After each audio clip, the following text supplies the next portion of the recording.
Hi Violin community, this is Graham Allen, and I'm going to be talking about an Emerson, Lake and Palmer new box set that's just been released. Came out on Friday, and it's a live album box set. Quite a lot of the content has actually been issued before, but not on vinyl. There's also a CD box set, and there is actually a new concert from Phoenix from the 1997 tour, which is a first release of any kind. So without further ado, first of all, the box set comes in really nice packaging, nice firm, robust packaging, and the albums slide out the side here. I've taken them out because I want to go through them in order. So you've just got annotation of all the tracks and where the albums come from. So really good effort by BMG, a nice sort of large slipcase there. Okay, so the first album is the Isle of Wight Festival, and this is from the 29th of August 1970. Most ELP fans will know this was really the debut of ELP. They did play a warm-up concert in Plymouth the week before, but this concert is really well known because it was such a huge festival. Enormous number of people turned up, but it's the first time it's come out on vinyl. So it did actually come out about 20 years ago actually on CD. There's the CD version of it. But it's great to have it on vinyl. It's on double vinyl. Nice sort of psychedelic early 70s style sleeve.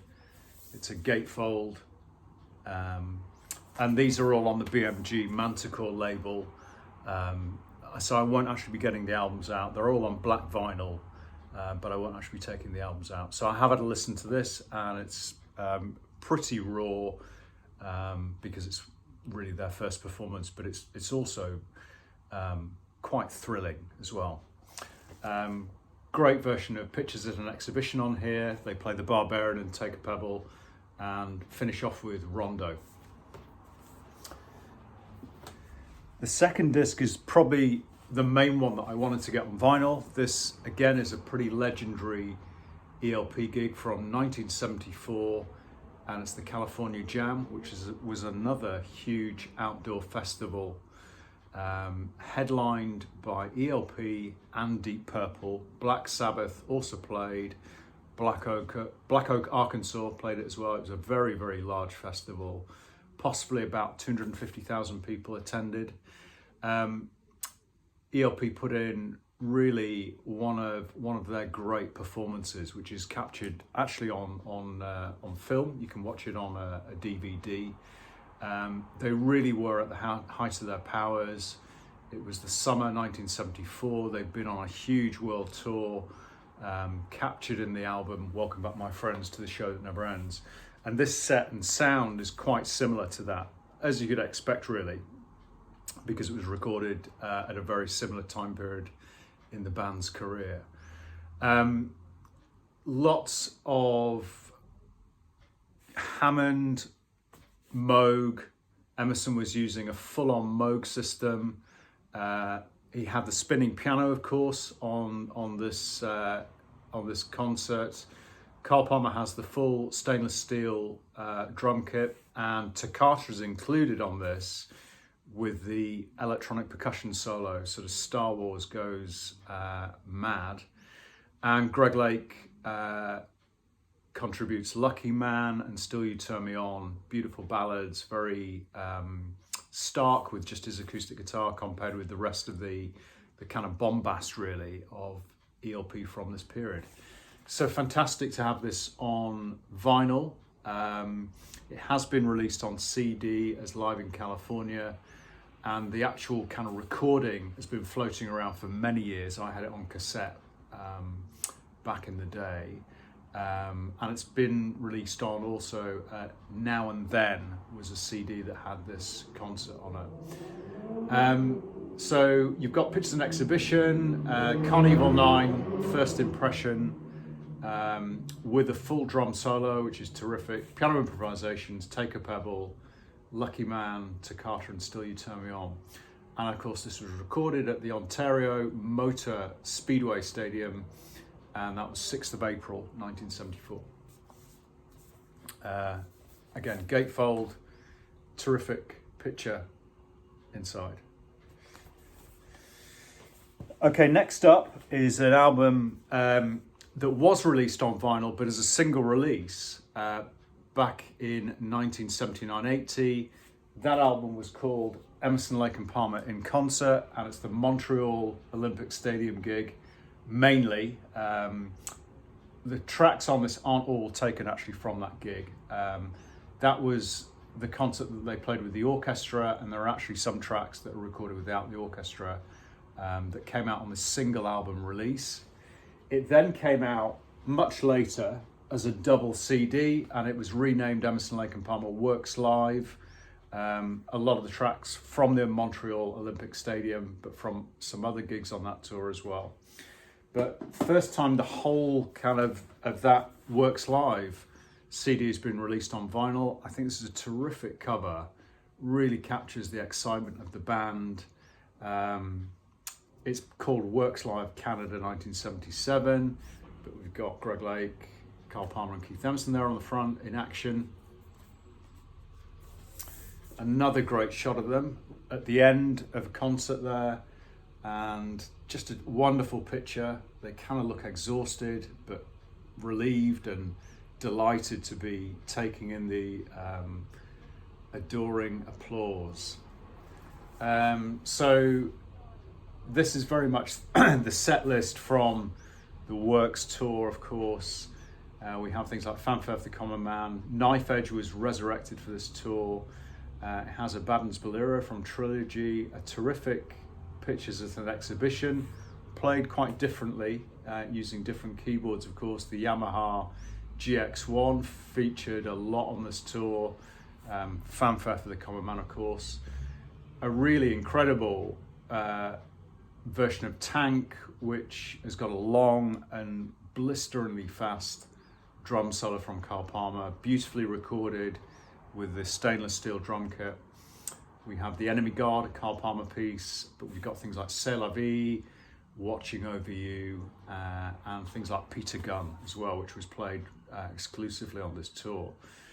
So that, a lot of this is from 26th of August, 1977, and that's called Works Live. Great release. Then, of course, the band split up and we had a long break, and they reformed in 1992 for the album Black Moon, and they played a series of highly celebrated comeback concerts. 3 of them at the Royal Albert Hall in London. I went to all 3 gigs, and an album came out which was called Live at the Royal Albert Hall. It was only a single disc. It wasn't actually the full concert. They left a few things off. And this is the first vinyl representation of that concert. So what I really like about this, they've got new artwork. Somebody's done a wonderful oil there of ELP at the Royal Albert Hall. And you'll see inside, again, it's a gatefold. That's the outside of the Royal Albert Hall. Wonderful illustration.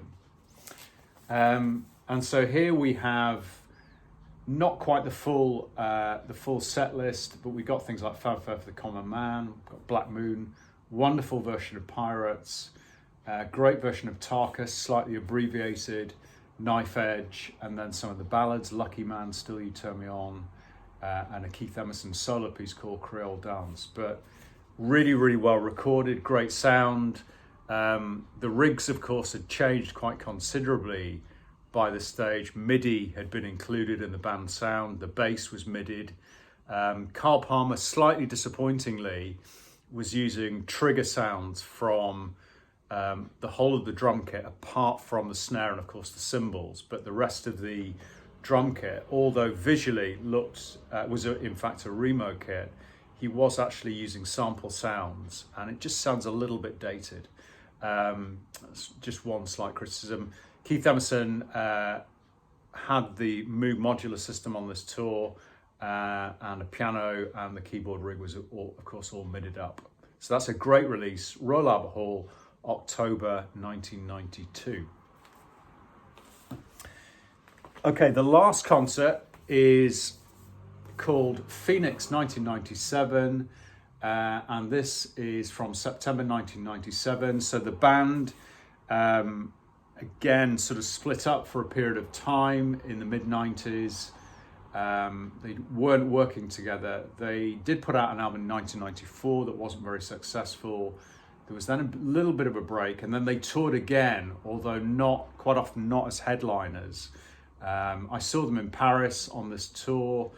There has been a double album from the Montreux concerts, and this was just after that in September in Phoenix, 1997.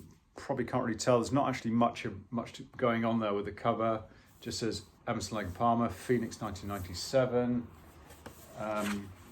Inside we've got pictures of the band. They're actually taken from rehearsals in 1992. But by this stage, the set list had changed a bit, though not a huge amount, but we got things like Touch and Go, Knife Edge, Honky Tonk Train Blues, and they were including at the end 21st Century Schizoid Man and America. They also played a clip from Fire by the Crazy World of Arthur Brown. The sound on this is excellent, really good. It sounds like it might be a soundboard. The band sound was just changing a bit from 92 to this gig. It was just not quite as tight, and that was because both Emerson and Palmer had quite serious injuries to their hands and wrists. Carl Palmer had carpal tunnel and had been operated on, and Keith Emerson had an ulnar radial nerve damage in his left arm, which was definitely impacting on his playing, and you can just hear it sometimes, but they still sound pretty amazing. A little bit of the fire had perhaps understandably gone by this stage. I don't think it was one of the most successful tours, and they were joining in with other bands like, I think it was Deep Purple and Dream Theater, so they weren't always headlining. As I said, I was kind of lucky to get to see them in Paris on this tour, and they were really good. They didn't have any support, they just played by themselves. But I would say it was at a small venue. It's in the Montmartre area of Paris, and it was in a sort of quite a small hall. So things had changed quite drastically in the music scene by then. So that's the albums. And the last thing, which is really, really good, is a booklet. I'll just show a couple of pictures. So there's an essay by Jerry Ewing here, some great band shots through the years. My favourite, and one I've never seen before, and of course it's quite hard these days to find pictures that you've not seen before, but there's a fantastic double spread from California Jam. And what I like about it, probably can't quite tell, they've taken it so that you can see the lighting rig at the top, but also the lighting operators who are on the Super Troopers and are kind of poised to move them. There's a lot of people up in the gantry there, so it gives you an idea of how big the stage was, and just a great shot of the band. But it's really good. Got more shots from the Works tour, some unusual pictures that I haven't seen before, one of Greg Lake there. Just well put together booklet and a very brief essay. So that is the box set. It's Emerson, Lake and Palmer. It's called Out of This World Live, 1970 to 1997. Really enjoying listening to it. As I said, I've got most of it from before, but it's just great having it on vinyl. Okay, thanks for watching, and speak to you soon.